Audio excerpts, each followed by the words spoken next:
Welcome to Tenor Tech, where I solve the problems you didn't even know you had.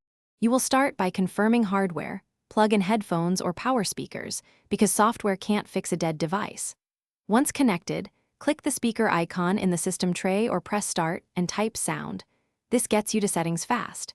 Make sure to pick Open Sound Settings for modern controls or Sounds to access the classic control panel if you need detailed device properties. This first step establishes the right input for the system to manage audio correctly, so you avoid chasing phantom problems.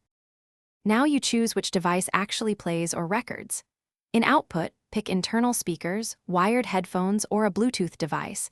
This tells Windows where to send sound. Then adjust master volume and open the volume mixer to balance specific apps. This prevents one app from being too loud versus others. For recording, select an input device and use the built-in test to watch levels. Keep peaks below clipping by lowering gain.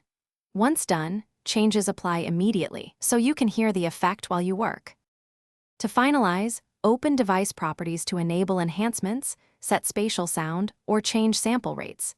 These options affect clarity and latency, so choose a higher sample rate for pro audio and disable enhancements if you hear distortion. Make sure drivers are current.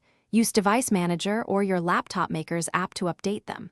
If you still hear nothing, verify no app is muted, check a physical mute switch or keyboard shortcut, and confirm Bluetooth pairing. If problems persist, restart the audio service or reboot the laptop, then test again. Thanks for watching. Subscribe to keep your life in tune.